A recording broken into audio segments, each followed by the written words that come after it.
Hello guys, welcome to I dream. నేను మీ నందు. అలానే welcome to Nandu's chatter box. ఇవాళ నందూస్ చాటర్ బాక్స్లో ఉన్న స్పెషల్ గెస్ట్ ఎవరంటే ఆయన మాట్లాడితే ఒక సింగం మాట్లాడిన ఫీల్ వస్తుంది. ఆయన వాయిస్లో ఒక బేసిక్ ఉంటుంది, అలానే బేస్ వాయిస్ అని చెప్పుకోవచ్చు. అలానే ఆయన వాయిస్లో ఒక మ్యాజిక్ ఉంటుందని కూడా చెప్పుకోవచ్చు. రీసెంట్గా మనం ఎక్కడ చూసినా ఆయన వీడియోస్ ట్రెండ్ అవుతూ ఉన్నాయి. మరి 2 తెలుగు రాష్ట్రాల్లో ఆయన అంటూ తెలియని ప్రజలు ఎవ్వరూ ఉండరు అని చెప్పుకోవచ్చు. మీకు ఇప్పటికే అర్థమైపోయి ఉంటుంది. రోలెక్స్ రమేష్ గారు మనతో పాటు స్టూడియోలో ఉన్నారు. ఆయనతో ఒకసారి మాట్లాడేద్దాం. Hello sir. హలో అండి. ఎలా ఉన్నారు? సూపర్, నేను బాగున్నాను. మీరు బాగున్నారా? నేను కూడా చాలా బాగున్నాను. ఇప్పుడు మీరు యాంకరా, గెస్టా? రెండు చేసేయగలను. రెండు చేసేయగలరు. ఓకే రమేష్ గారు, మీరు చెప్పిన రోలెక్స్ ఆ డబ్బింగ్ వీడియో తర్వాత అటు ఏపీ ఇటు తెలంగాణలో ఆడియన్స్ ఎవ్వరు ఆ వీడియోని మిస్ అవ్వలేదు. మళ్ళీ మళ్ళీ వినాలనిపించే వాయిస్. మిమ్మల్ని చూడగానే ఫస్ట్ ఒక్కసారి అది రీక్రియేట్ చేద్దామా సార్ అని అడగకుండా నేనైతే ఉండలేను. ఒకసారి అడగ. తప్పకుండా చేస్తాను. ఇప్పుడు ఏమని పిలిచావు? Call me sir. ఇకపై సార్. సింహం వేటాడేటప్పుడు అడవి ప్రశాంతంగా ఉంటుందట. అప్పుడు అది ఆకలితో ఉన్నప్పుడు అడవి కూడా పస్తులుండాలి. వాడి బాబు ఊరకే వచ్చింది కాదు. 27 ఏళ్ళైందే నేను ఈ సామ్రాజ్యాన్ని స్థాపించడానికి. నేను రోలెక్స్. ఆరంభిద్దామా? ఎవడైతే ఆకలితో ఉంటాడో వాడిని ఎవడు ఆపలేడు. There is a fucking rule in this jungle. కానీ దానికి ముందు దెర్ ఇస్ ఎ బౌంటీ. వాడి తల ఎవరైతే నరికి తీసుకొస్తారో దీనమ్మ వాడికి లైఫ్ టైం సెటిల్మెంట్ రా. వావ్ సార్, యాక్చువల్గా మీరు డబ్బింగ్ చెప్పడమే కాకుండా మీరు ఆ ఎక్స్ప్రెషన్స్ కూడా క్యారీ చేస్తున్నారు. అంటే మీకు ఆర్టిస్ట్ అయ్యే ఛాన్సెస్ కూడా ఉన్నాయి అనిపిస్తుంది మీ ఎక్స్ప్రెషన్ చూస్తుంటే. చేశాను. నాట్య మూవీలో మెయిన్ విలన్ చేశాను.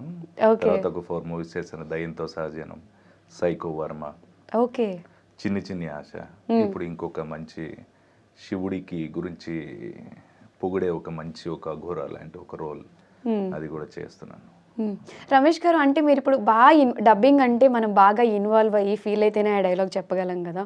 సో మీరు చెప్పే ప్రతి క్యారెక్టర్లో మీరు ఇన్వాల్వ్ అయిపోతారా? డెఫినెట్గా చిన్నప్పటి నుండి అలవాటు. మనం కాలేజ్ డేస్ నుండి ఇమిటేషన్స్ అవన్నీ చేయటం, స్టేజ్ షోస్, యూత్ ఫెస్టివల్స్ అవన్నీ అలవాటు.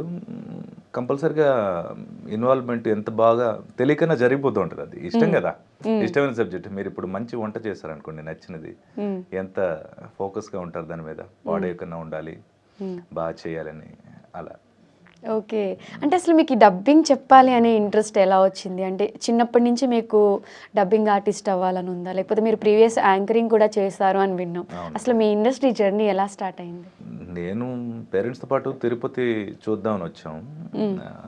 అలాగే హైదరాబాద్లో అన్నయ్య వాళ్ళు ఉంటే అక్కడ ఆగాం, ఓ బ్రేక్ అక్కడ. సో వాళ్ళంతా రచ్చగొడుతూ ఉండేవారు మనల్ని. ఆ యాంకరింగ్ ఇందులో మంచి బాగుంది, ఈ ఇమిటేట్ చేసేవాళ్ళు ఇక్కడ మంచి ఆర్జేలు అయ్యారు, ఇది అది అయ్యారు అని చెప్తూ ఉండారు. అవన్నీ నా చెవిని పడ్డాయి. అలాగే రామోజీ ఫిల్మ్ సిటీకి పేరెంట్స్ తీసుకెళ్లారు. అక్కడ చూశాను అది అంతే కూడా. ఇదంతా మన ప్లేస్లో ఉంది కదా, మనం ఎందుకు ఊళ్ళో ఉండాలి అని అనుకున్నాను. అక్కడ ఊళ్ళో కూడా నన్ను ఎవరో వండించేవారు కాదు, లెక్చరర్గా చేసేవాడిని అప్పుడు. అవునా?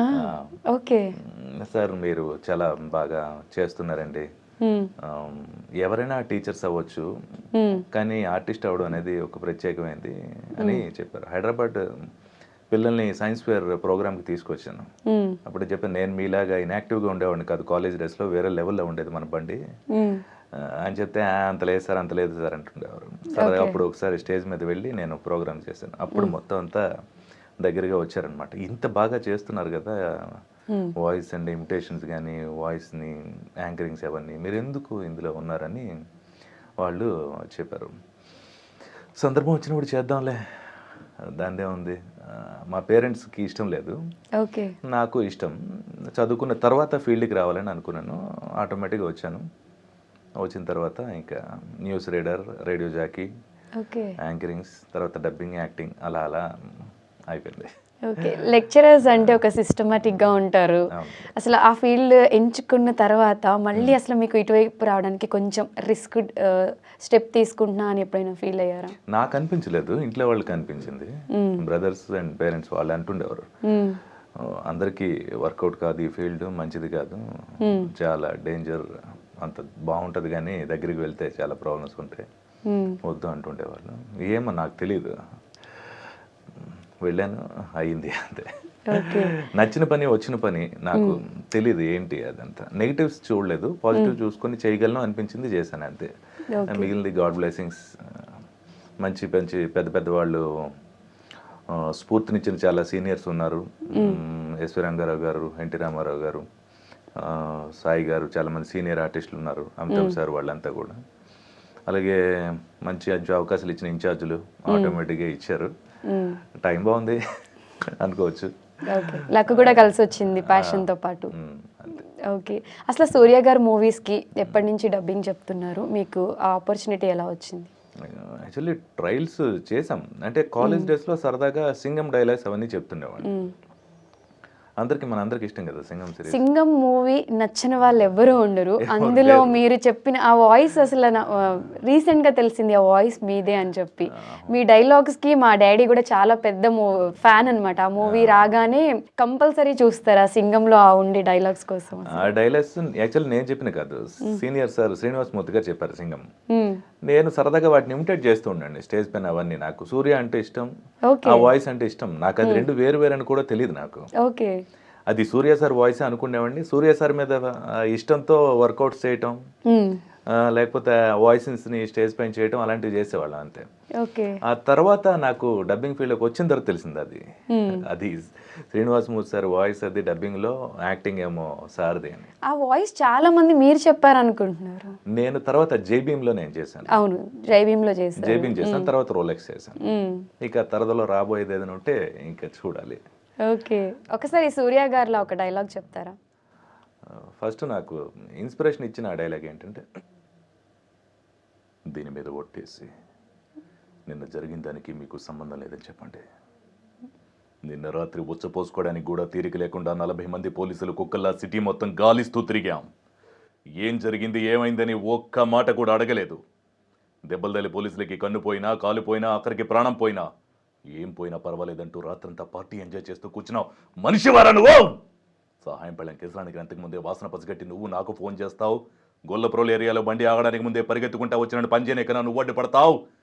ఏంటయ్యా, ఏం జరుగుతోంది ఇక్కడ? ఎవడ్రా మీకు ఉద్యోగాలు ఇచ్చింది? నిన్న రాత్రి నువ్వు చేసిన పనికి నా ఉద్యోగానికి రాజీనామా చేసి కాకినాడ టౌన్లో పరిగెత్తించి నడి రోడ్డులో నరికి పారేసేవాడిని. నువ్వు వేసుకున్న యూనిఫాము, ఈ ప్లేసు మాత్రమే నిన్ను కాపాడుతున్నాయి. వన్ సైడ్ గేమ్ ఆడతారా? బోలీ చేస్తాను. అసలు ఇప్పుడు కళ్ళు మూసుకొని డైలాగ్ వింటే ఇప్పుడు మా ముందు సూర్య గారు ఉన్నారేమో అని మేము ఫీల్ అవ్వచ్చు. అలా ఫీల్ అయిపోయాడు నేను.